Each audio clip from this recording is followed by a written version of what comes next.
Hello friends, crack the competition YouTube channel में आप सभी का स्वागत है।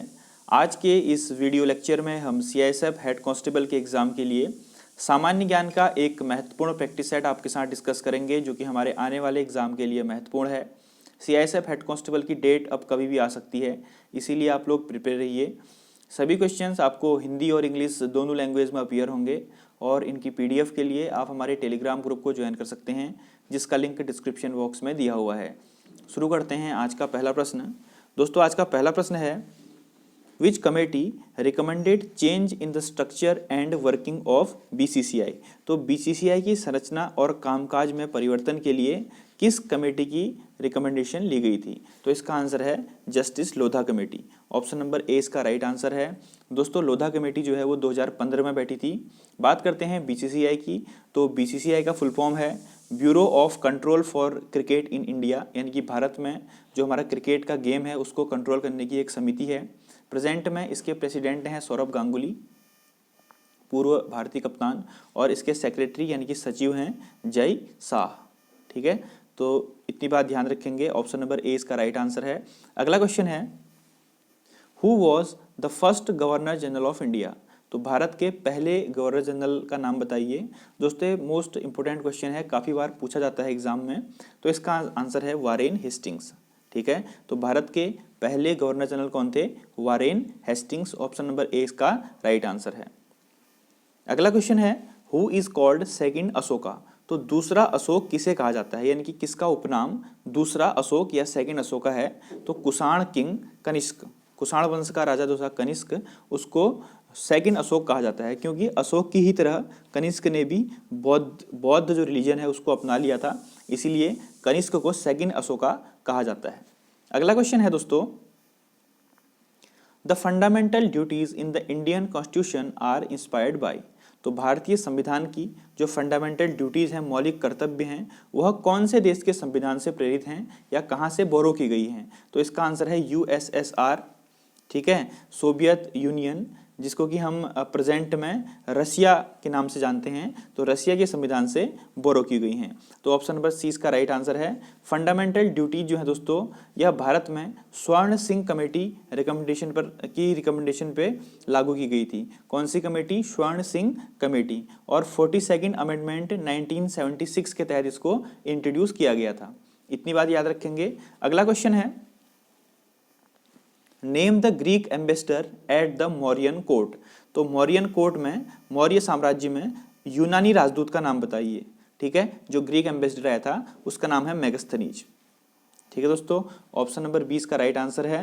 मौर्यन कोर्ट में मेगस्थनीज जो था एक ग्रीक फिलोसफर था, वह आया था।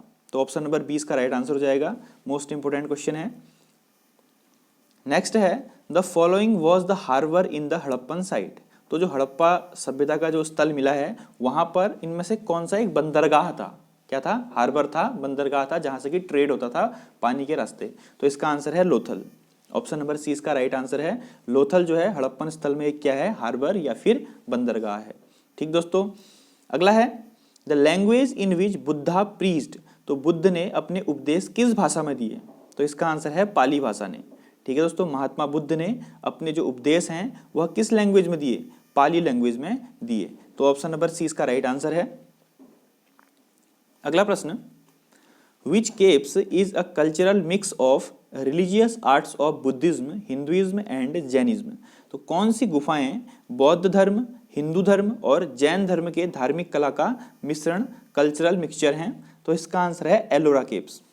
दोस्तों, आप मुझे कमेंट बॉक्स में लिख के बताइए कि जो एलोरा केव्स है वो कहाँ स्थित हैं, और एलोरा केव्स के अंदर जैन धर्म, हिंदू धर्म और बौद्ध धर्म की जो कल्चरल है, जो कल्चर है उसका एक मिक्सचर दिखता है हमको। तो ऑप्शन नंबर ए इसका राइट आंसर है। अगला क्वेश्चन है, who were the patterns of Sangam literature.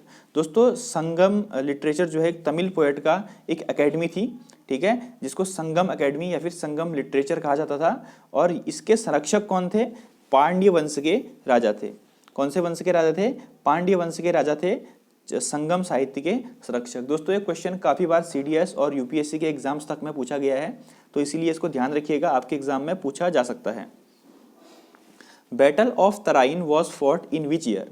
तो दोस्तों, तराइन का जो युद्ध है वो किस वर्ष लड़ा गया? तो 1191 से 1192 1192 तक तराइन का प्रथम और द्वितीय युद्ध लड़ा गया। तो ऑप्शन नंबर सी इसका राइट आंसर हो जाएगा। तराइन का युद्ध 1191 में लड़ा गया और किस किस के बीच लड़ा गया ये आप मुझे कमेंट बॉक्स में लिख के जरूर बताइएगा। ठीक है दोस्तों, तो ऐसे क्वेश्चन आपके एग्जाम में पूछे जाते हैं, सारे के सारे प्रीवियस ईयर के क्वेश्चन हैं।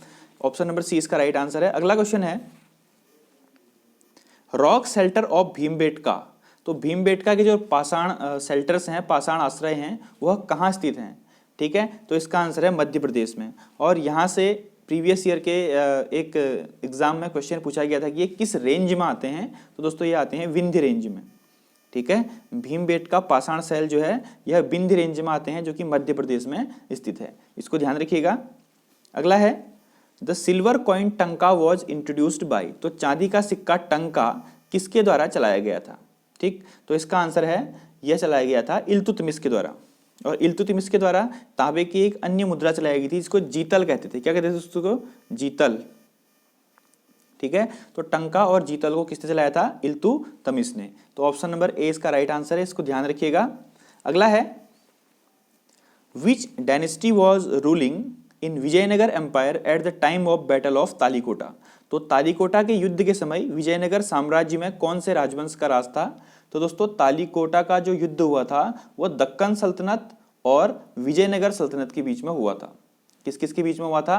दक्कन सल्तनत और विजयनगर साम्राज्य के बीच में हुआ था। और उस समय तुलुवा वंश के राजा सदाशिव राय, कौन? सदाशिव राय जो हैं वह विजयनगर के राजा थे। तो ये साउथ का एक बहुत पावरफुल किंगडम हुआ करता था विजयनगर साम्राज्य। तो इसका आंसर है ऑप्शन नंबर सी तुलुवा वंश। ठीक दोस्तों, अगला है who was the president of Indian national Congress eight the time of Indian independence. तो भारतीय स्वतंत्रता के समय भारतीय राष्ट्रीय कांग्रेस के अध्यक्ष कौन थे? ये मोस्ट इंपोर्टेंट क्वेश्चन है, काफी बार पूछा गया है। तो इसका आंसर है आचार्य जे.बी. कृपलानी। 1947 से 1948 तक 1946 से 1948 तक आचार्य जे.बी. कृपलानी जो हैं वह इंडियन नेशनल कांग्रेस के प्रेसिडेंट रहे थे। तो ऑप्शन नंबर ए इसका राइट आंसर है। अगला है who built gateway of India. तो गेटवे ऑफ इंडिया को किसने बनाया था? तो गेटवे ऑफ इंडिया को बनाया था दोस्तों ब्रिटिश गवर्नमेंट ने। और इसके आर्किटेक्ट का नाम भी आपसे पूछा जा सकता है कि गेटवे ऑफ इंडिया के आर्किटेक्ट का नाम बताइए। तो जॉर्ज विटेट इसका नाम है। ठीक है, इसका जो आर्किटेक्ट था वो कौन था? George Wittet. और इसको ब्रिटिश सरकार द्वारा बनाया गया था। अगला है the directive principle of state policy has been adopted from which constitution. तो जो डीपीएसपी है यानी कि राज्य के नीति निर्देशक तत्व हैं वह हमने किस देश के संविधान से बोरो किए? तो दोस्तों बोरो, ये संविधान से बोरो किए वाले क्वेश्चन भी काफी बार पूछे जाते हैं एग्जाम में, 1 या 2 नंबर में। तो इसका आंसर है आयरिश कॉन्स्टिट्यूशन, यानी कि आयरलैंड के संविधान से हमने डीपीएसपी की जो प्रोविजंस थे वो लिए। डीपीएसपी जो है दोस्तों वो भारतीय संविधान के पार्ट 4 के अंदर आता है। और कौन से आर्टिकल में? आर्टिकल 36 से लेके 51 के बीच में directive principles of state policy include है। तो ऑप्शन नंबर सी इसका राइट आंसर है आयरिश संविधान से। तो दोस्तों ये थे हमारे आज के कुछ महत्वपूर्ण प्रश्न। अगर आपको वीडियो अच्छी लगती है तो प्लीज़ इसको शेयर कर दीजिए, अधिक से अधिक लाइक कर दीजिए। आपका लाइक हमें मोटिवेशन देता है। अब रेगुलर बेसिस पे आपकी वीडियोस आएंगी। बीच में कोई प्रॉब्लम हो गई थी इसीलिए मैं वीडियो नहीं बना पाया, तो उसके लिए माफ़ी चाहता हूँ। अब आपको रेगुलर बेसिस पे अलग अलग एग्जाम से संबंधित वीडियोज़ प्रोवाइड कराता रहूँगा। Thank you. जय हिंद, जय Bharat. God bless you all.